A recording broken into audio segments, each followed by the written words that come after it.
Shalom, shalom, na gloriosa graça e paz de Jesus. Eu sou o pastor Daniel Palhão e nós estamos em mais um vídeo para a honra e a glória de Cristo Jesus, na visão pós-tribulacionista. Vem comigo no Glória e vamos crescer em graça e conhecimento. Se você não me segue, já peço aí, ative as notificações, ative o sininho aí para mais notificações, para toda vez que gravarmos um vídeo e postarmos aqui, o YouTube possa estar te notificando. Meu irmão, hoje nós vamos falar no livro de 2 Tessalonicenses, capítulo 2. Nós vamos ficar nesse, a vinda gloriosa de Jesus e a manifestação do anticristo. Mas primeiro, a sequência, a manifestação do anticristo, a vinda gloriosa de Cristo e o arrebatamento, a nossa reunião com Cristo, a nossa reunião com o Senhor. Eu quero focar nesse ponto aqui. Por quê? Porque é muito importante nós entendermos que nós não seremos arrebatados, a igreja não será arrebatada assim que primeiro vem a apostasia. Então, muitos afirmam que a igreja será arrebatada antes da grande tribulação. Não, a igreja não será arrebatada antes da grande tribulação. A igreja será arrebatada após o período tribulacional. Muitos ensinos afirmam que a igreja, olha só, que a igreja será arrebatada antes da tribulação. Porém, quando analisamos cuidadosamente as escrituras, especialmente 2 Tessalonicenses, nós percebemos que a igreja vai ser arrebatada após o período tribulacional e não antes. Em 2 Tessalonicenses, nós vemos que o apóstolo Paulo apresenta uma ordem desses acontecimentos. Quais são a ordem desses acontecimentos? Inclusive, a ordem desse acontecimento que sustenta a visão pós-tribulacionista. O contexto da carta que o apóstolo Paulo vai escrever, a igreja de Tessalônica, ela estava confusa, alarmada, achando que o dia do Senhor já havia chegado. Porém, Paulo escreve para corrigir esse erro e trazer clareza sobre a vinda de Cristo e a nossa reunião com ele. Quando nós vamos para 2 Tessalonicenses 2:1, ora, irmãos, no que diz respeito à vinda de nosso Senhor Jesus Cristo e a nossa reunião com ele. Aí, o versículo de número 3 vai dizer: ninguém de maneira alguma vos engane. Por quê? Porque isto não acontecerá sem que primeiro venha a apostasia e seja revelado o homem do pecado, filho da perdição. Então, primeiro ponto, a visão pós-tribulacionista é uma visão bíblica. Escatologicamente, nós somos bíblicos. Por que nós somos bíblicos? Porque nós ficamos com as escrituras. Nós não ficamos além daquilo que a Bíblia está dizendo. Nós não ficamos com achismo, com talvez ou alguma hipótese. Nós não espiritualizamos tudo. Não.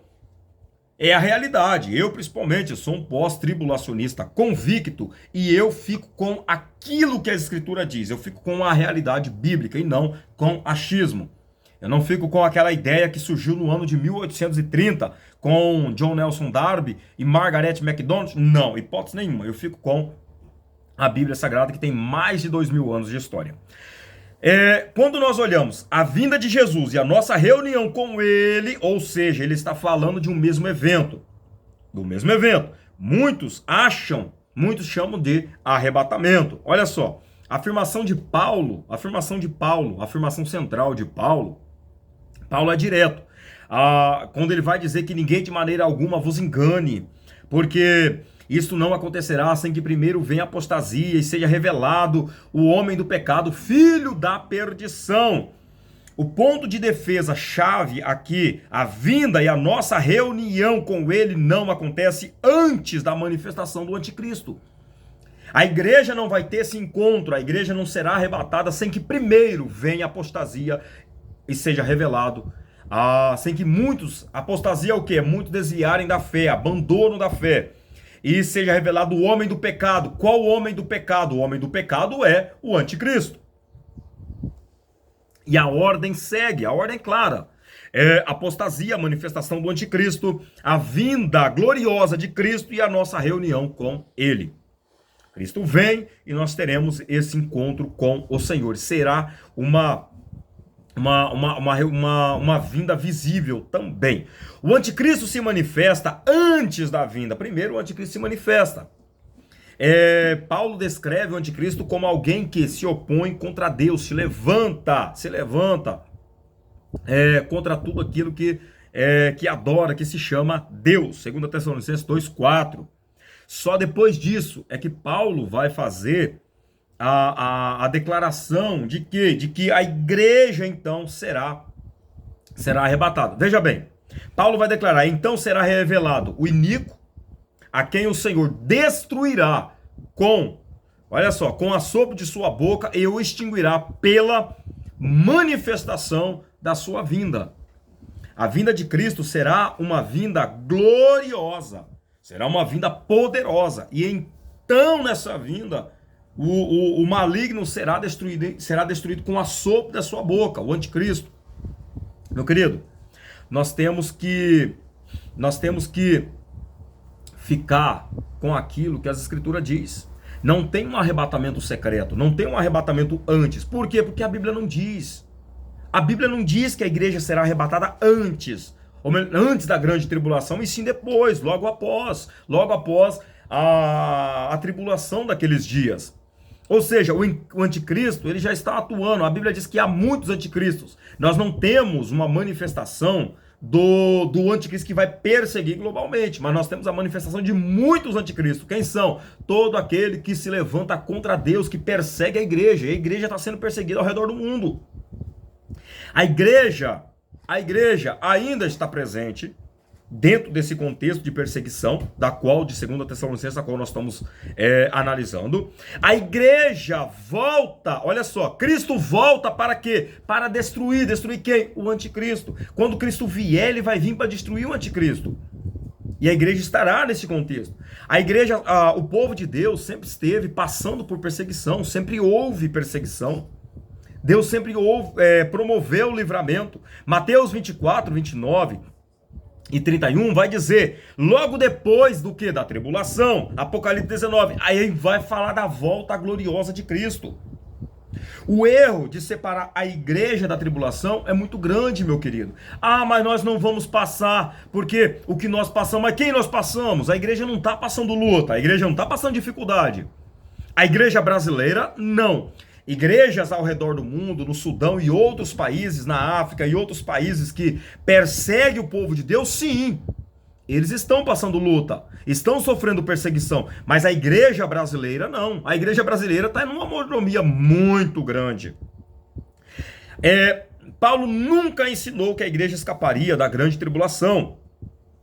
2 Tessalonicenses 5,9, nós não fomos destinados à ira de Deus. Há uma separação entre a ira de Deus e a ira do anticristo, a ira humana, a perseguição humana. Nós não fomos destinados para a ira de Deus, que há de vir sobre quem? Sobre o anticristo, o falso profeta, a besta e todo aquele que apostatou da sua fé em Cristo Jesus. Desses vai vir a ira de Deus, mas a igreja, o povo separado, o eleito, chamado povo de Deus, esses não foram destinados à ira, e sim à salvação. Na visão pós-tribulacionista, a ira de Deus não se confunde com a perseguição do anticristo. Não, nós separamos isso aí. A igreja não é preservada, olha só, a igreja, ela é preservada da ira divina, mas não necessariamente da perseguição humana e satânica, como sempre foi ao longo da história. 2 Tessalonicenses deixa claro que a igreja verá a manifestação do anticristo, a volta de Cristo será visível e gloriosa, o arrebatamento ocorre na vinda após os eventos finais. A visão pós-tribulacionista não enfraquece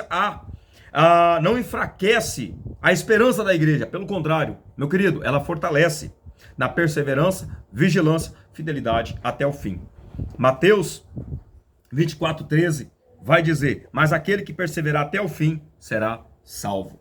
Aquele que perseverar até o fim, ser fiel até a morte, dar-te-ei a coroa da vida. Ser fiel até a morte. Isso é contexto de perseguição, nível de perseguição.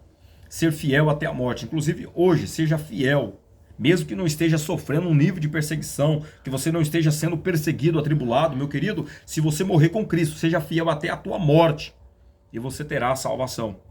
Porque se você está sendo fiel a Jesus, você será salvo. Todavia, do contrário, se você não morrer fiel a Jesus, acabou a tua salvação. Não tem. Não tem. Sem Jesus não há salvação.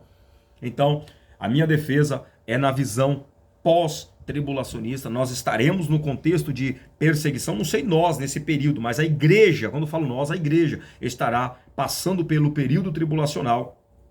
Tessalonicenses é muito claro sobre isso. Gostou? Comenta, compartilha, deixa o seu like, ativa o sininho para mais notificações, compartilha para mais pessoas poderem ficar sabendo e que nós possamos crescer em graça e conhecimento. Vem comigo no Glória e vamos crescer. Nos ajude aí a comprar o leite das crianças. Gente, comenta! Vamos chegar aí a 100 mil inscritos nesse canal e vai ser uma bênção para a honra e a glória de Cristo Jesus. Deus te abençoe em nome de Jesus. Shalom e até qualquer hora.